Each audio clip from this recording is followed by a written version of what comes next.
Di, maon na to, gilubong, suskaron. Di natog na po, nyamingon ang inahan. Ayaw kalimot sa prayer, anak.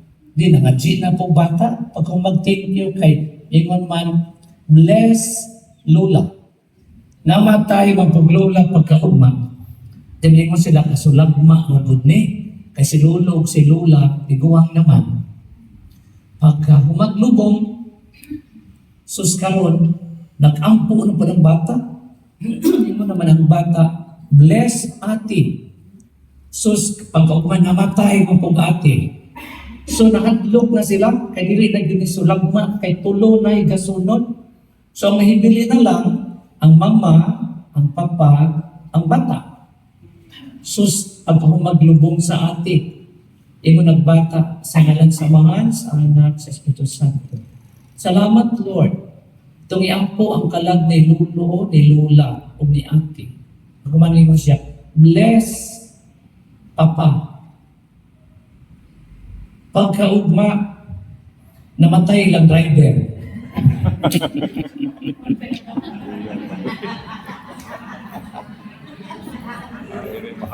Nagisgot ko o kanya lagi pagkamatay, ang Ebanghelyo mangguro karon isgot man nga usa ka lugas igo magpabili usara ka lugas kung kini dili ipugas sa yuta o mamatay.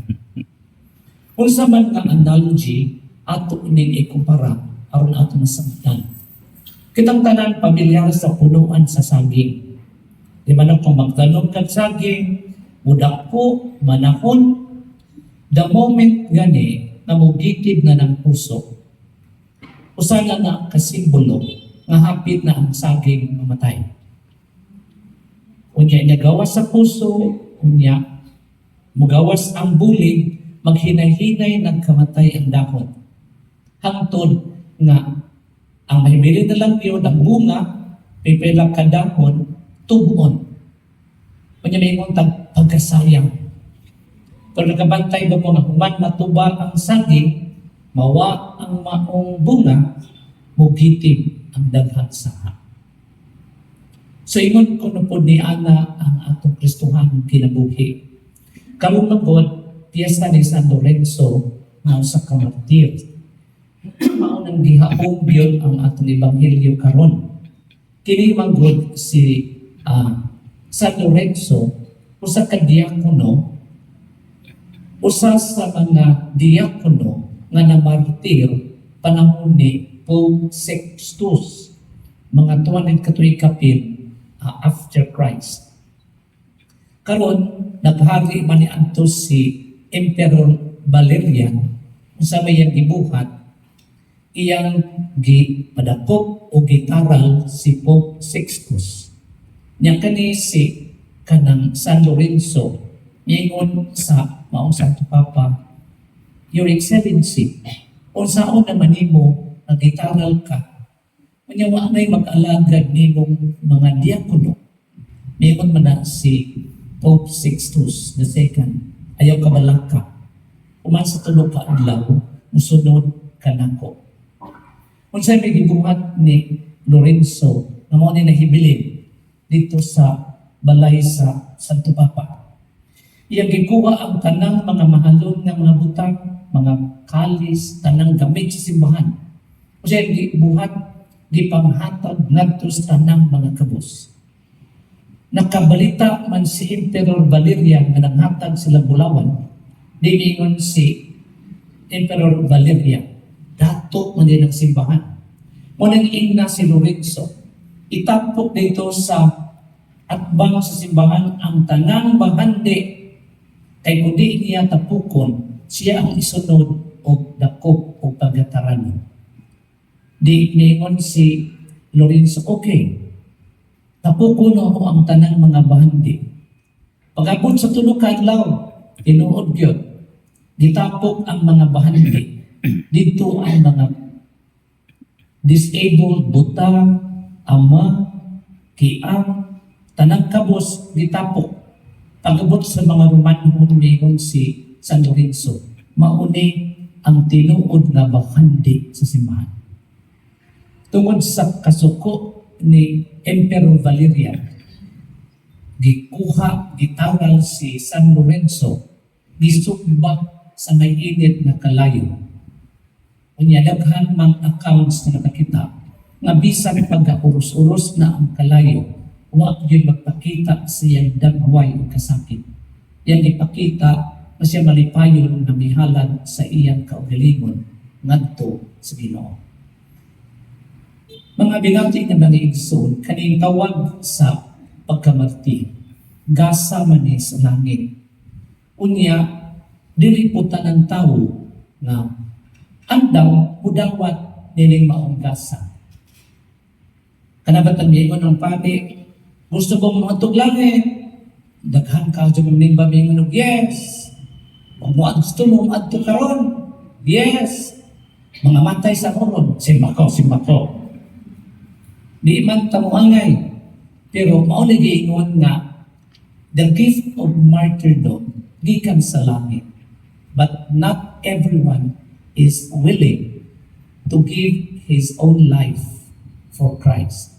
Mauna nga gipasadunggan gyud sa simbahan kani sa San Lorenzo. Pero bisan pa, o wala nato ng gasa sa pagkamartir, na ako nang gitawag ko, kana bang little martyrdoms, kana bang dying inside. O sige, pasabutan ni, kana bang manarbaho ka, unya, makautang-utang ka, kay para sa kaugmaon sa iyong mga anak, nga ang gabi, hibong adlaw, tungod lang kay ang makabayad ng tuition, niya kung makahuman na sila, mura bang nahurog ang imong kaugalingon, pero makita ang imong mga anak na malagpuso na maunay example of dying inside. Kaya magkibaw to ang sakripisyo. Ang tapuso ni akong walis sa usap ka tinuod na kasinatian. Ano na po agaw na ang iyang ginikanan, mga ginikanan, maestro o maestra. Niya ka naliging dako magdamgo. Ang eldest, ang classmate, gipag-eskwela teacher. Ang mga manhod, duha ka buok, nursing. Tungod kay nursing, the maestro ng maestra, di yun mahimo o kanaaran sa luha mo sa ligan.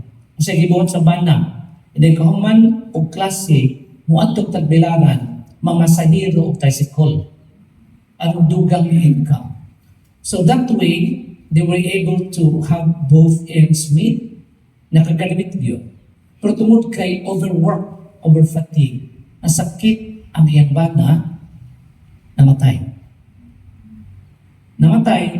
Pero kung sa Diyos karon, ang ilang mga anak, duha ka nurses, o nasa London, kanyang classmate na teacher, ang mga anak, o anak po sa Australia, yun po, bago na example, o ginikanan nga gihatag ang kinatibukan.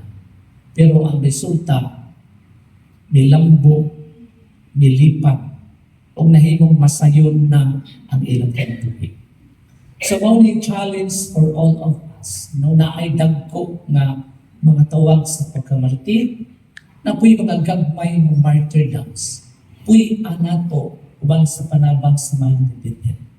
O atong iampo, ipanghinaot, nga atong mapuy-an ang kinabuhi sa usak katinuod ng Kristohano. Kung sa man puno ang tinuod ng Kristohano, inig katawo ko na nimo, gamay pa ka, muhilak ang bata, malipayon ang ginikanan sa bagong kinabuhi. Pero inig kamatay ko no, kung maayo kay Kristohano, ikaw ang mga tao kuno, manghilak kay mabilis sa imong pagpaliwan. Pero ikaw nga namatay, malipayon. Kay kibaw magkakunsay imong padunay dito sa langit. Hinaot pa. Ang tungawito ng awit